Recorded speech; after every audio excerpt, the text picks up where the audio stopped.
So we've had the Galaxy Note 20 Ultra in hand for around a month now, and it's time to let the cat out of the bag on a few of the tips and tricks you need to know to get the most out of your Note 20 or Note 20 Ultra. I'm gonna take you to school. So take out your pens, take a note. Hey, Ron, stop teasing Susan before I send you to the principal.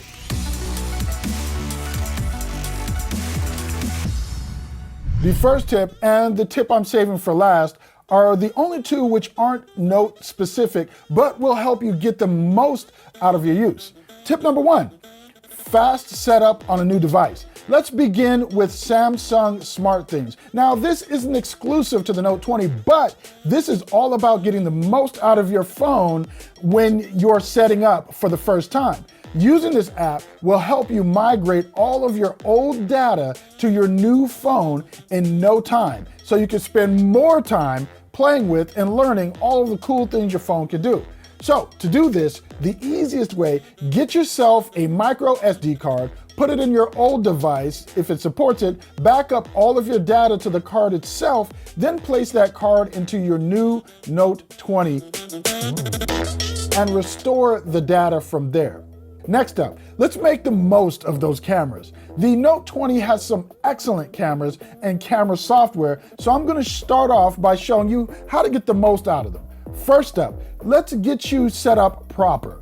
If you use a feature often like night mode, you can make getting to it much quicker than having to move all the way to the right to the More menu and then picking from that. When in the camera app, go to More and then tap on the pencil icon on the lower right. Once you do that, you can add whatever features you want to the quick pick camera modes. Now, with that out of the way, let's talk single take. Single take has changed this go around from previous versions by allowing you to control how long the single take lasts for. You can set it for anywhere from 5 to 15 seconds. And for those of you creating profile pictures for job sites and professional sites like LinkedIn, there's a color picking portrait mode, which changes the background of your front-facing portrait photo, but it isn't user adjustable. Here are my results. On their website, Samsung shows you this, so your mileage may vary as you use the feature. When I first tried using this feature, I loved the idea, and it does work, but I just wish it was better executed. At a birthday party and want to ensure you get the best possible audio when someone blows out the candles on the cake? Maybe you're at a bar or other loud environment and want to send someone a quick video message and want to be sure they can hear you. Jump into Pro Video mode, then hit the audio icon in the lower left-hand corner of the display. Now you can choose where the phone picks up audio from the mics on the front or on the rear of the phone. You can also choose Omni, which means they'll pick up audio all around you. The only caveat here is that the front-facing camera is not available in Pro Video mode, so you'll have to do a little bit of wrist yoga to send a message to a friend with you on camera. Just make sure the audio is set to rear when you do that. And while you're in Pro mode, how many times have you seen people zoom into something on video like this? That snap zoom. Well, what if I told you that you could do a smooth zoom? In Pro mode, you can do just that by going to the zoom function in Pro Video mode and using the new zoom slider. It will allow you to perform a really slow and dramatic zoom. Or you can still perform that oft-used snap zoom.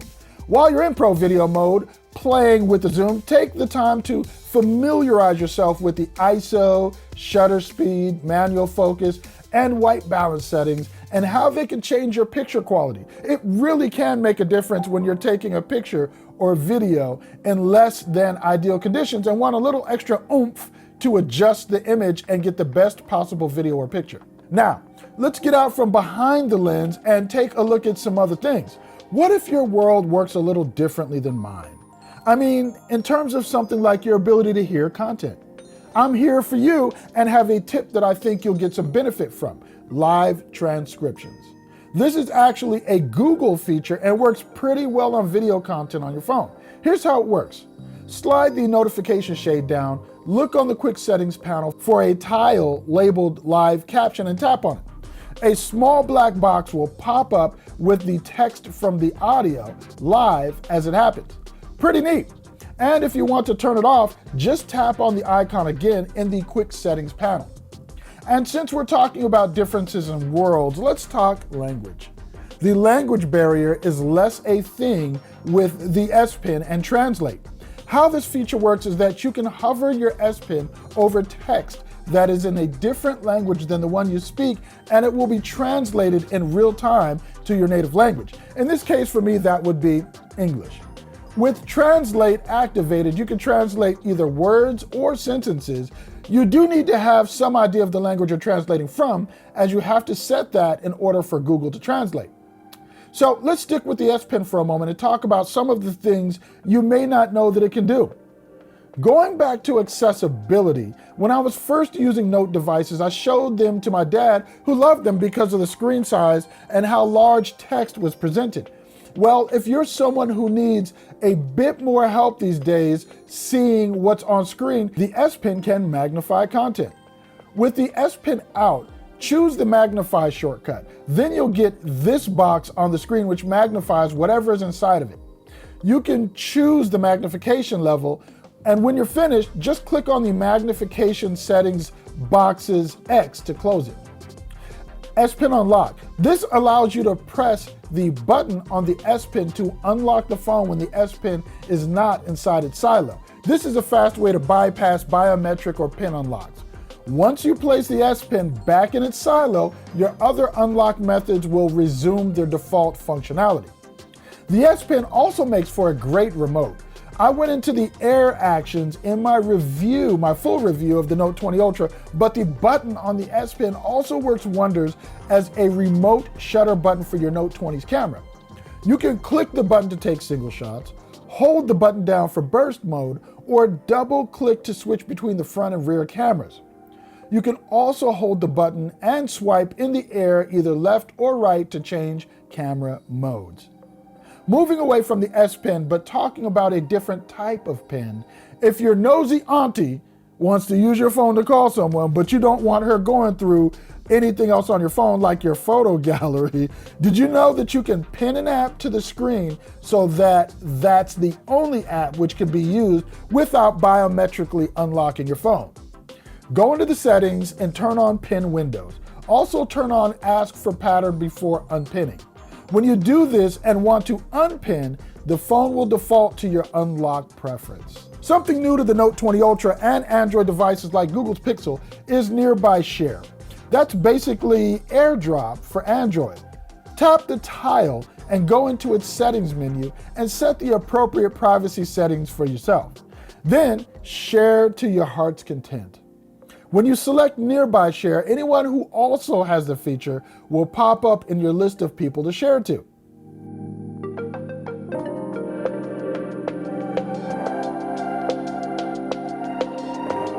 Next, let's get the most out of that fingerprint unlock. Open Settings, go to Lock Screen, Shortcuts, and select Floating Button.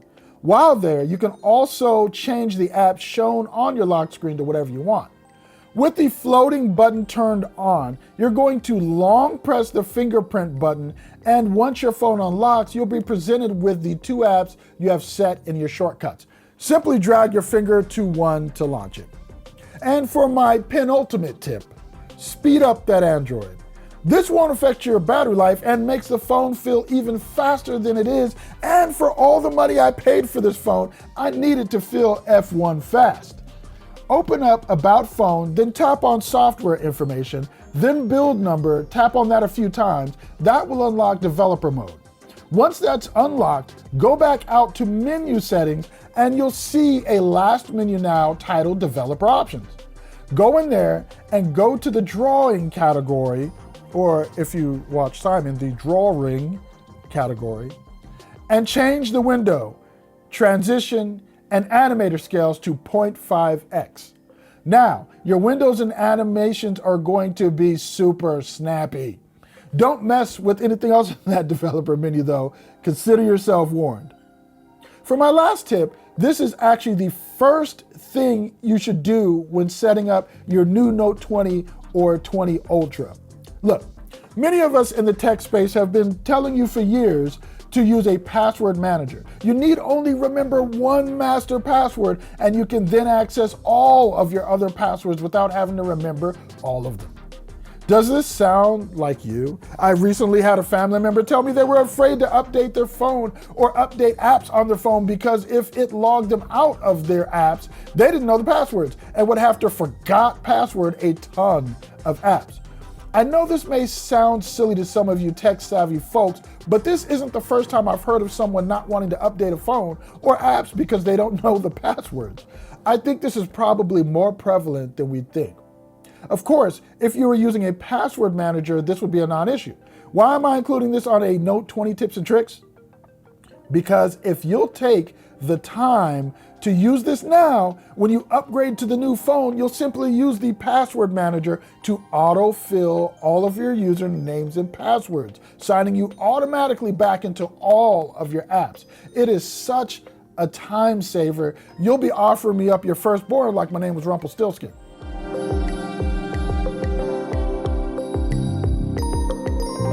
So there's so much more we can get into. We can do 2, 3, 4 videos on all the different things the Note can do.